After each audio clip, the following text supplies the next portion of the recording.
and I'm going to be showing you how to make a craft from the WAG's Africa region. Now the craft I've chosen to make is an African doll.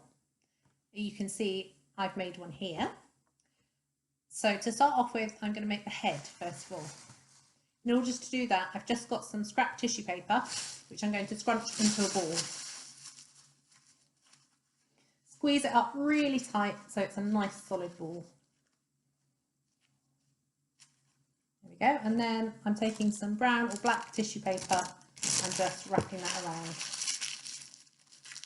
So you have the appropriate colour head, and then twisting the excess like so.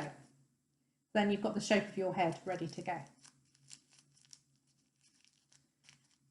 The next thing you'll need is an empty toilet roll tube, and to start with we're going to make it into a bit more of a doll shape than it is, and to do that I'm going to cut all the way down the centre and then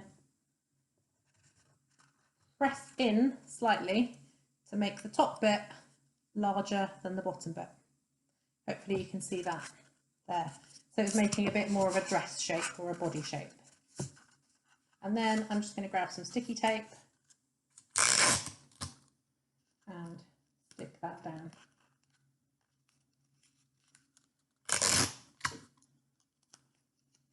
Like so. A bit more tape just to keep it secure. And you won't see the tape because you're covering it up anyway. Okay, you can see there I've got a slightly sloped, a bit more body shaped toilet roll that my head will fit into like that. Okay, so let's go to work on the head because we need to use some paint on the features and we need for it to dry before we attach the head. So you can see from my doll that it's got very specific white patterning across it. And I've added some beads onto the top, but actually you can just use white paint, or in my case I'm using Tipp-Ex to draw these patterns on.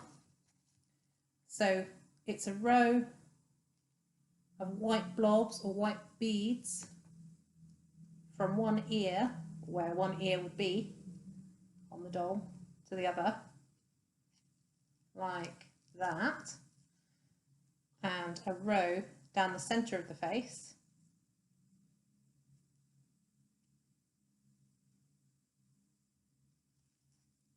like that.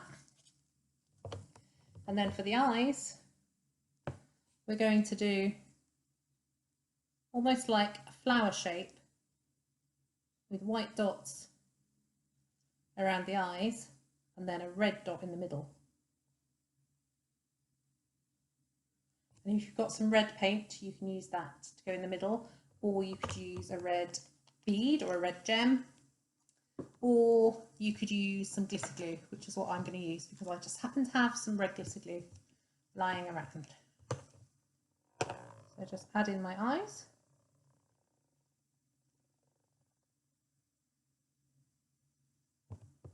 Okay, my head is now complete, so I'm just going to put that to one side to dry. So traditional African dolls were used as playthings, but they also had a ritual or a magical value, so they're often used as charms to support fertility. So this particular doll that I'm making is called a Lingakoba doll, and it's from the Ndebele people in southern Africa. Ndebele is one of the smallest tribes in the region, and they're noted for their painted homes of brilliant colours that stand out in the drab countryside. Their clothing is similarly colourful and can often feature intricate beadwork on their dolls, much like that on the clothing of the women themselves. So I'm going to try and make my doll nice and colourful. So what I've got is some strips of material or ribbon. Whatever you've got is fine. Even if you've only got coloured paper, that's fine too, you can use that. I've just got lots of odds and ends and scraps that I've cut into strips of about 12 centimetres long. And I'm going to layer those onto my body using some glue. So glue spreader, glue.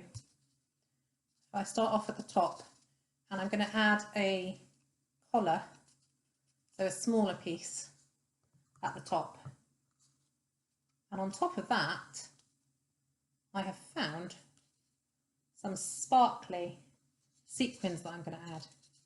Okay, so I'm going to choose which is the back of my doll.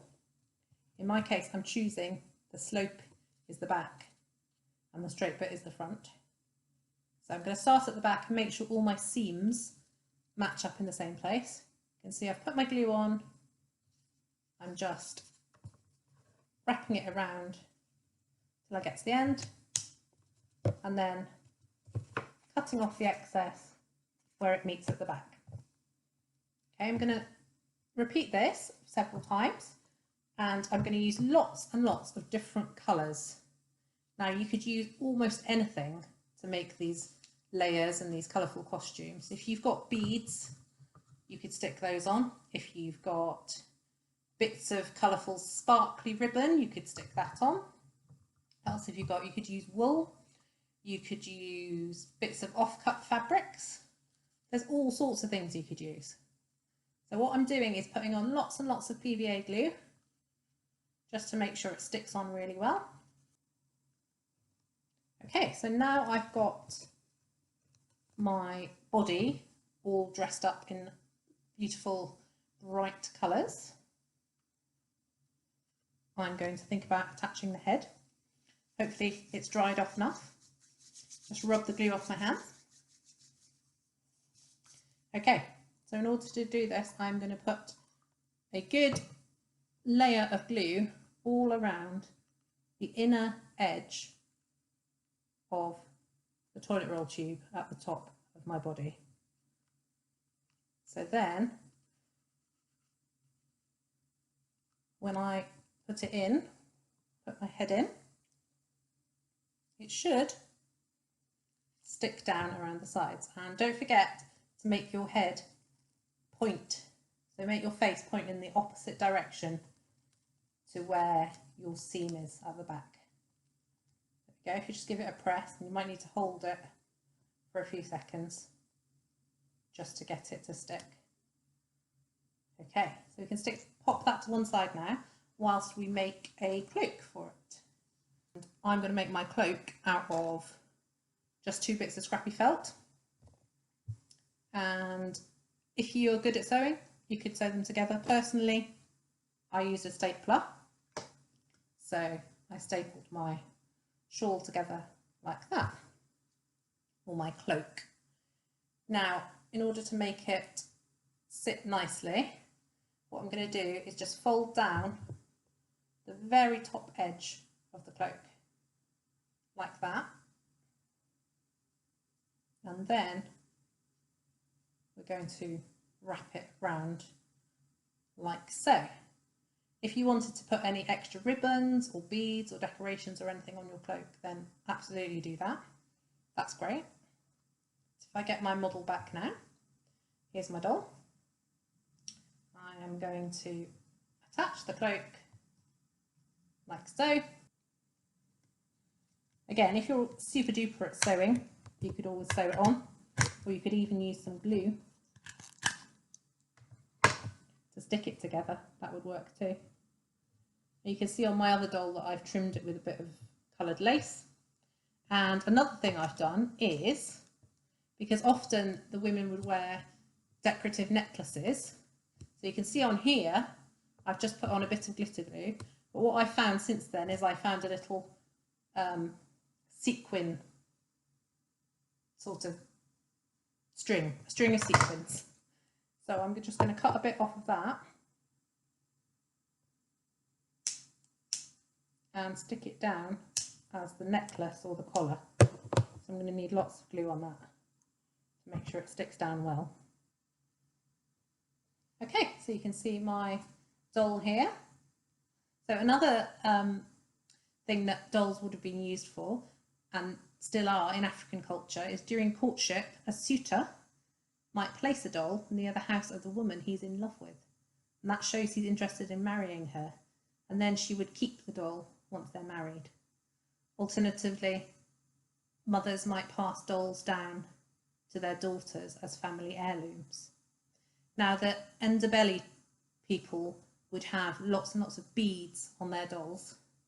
So if you've got lots and lots of beads, for example, I found this nice string of beads, which is what I used on this doll's head. You could use strings of sequins to represent beads, or you could use stick-on gems, or you could just draw them on if you wanted. It's absolutely up to you. It's your representation. Sometimes the tribes would use them to represent things that they were proud of. So you could think of something that you were proud of and make a doll to represent that if you wanted to. There we go. There are my two dolls, my two African dolls, which is a traditional African craft from the Africa Wags region.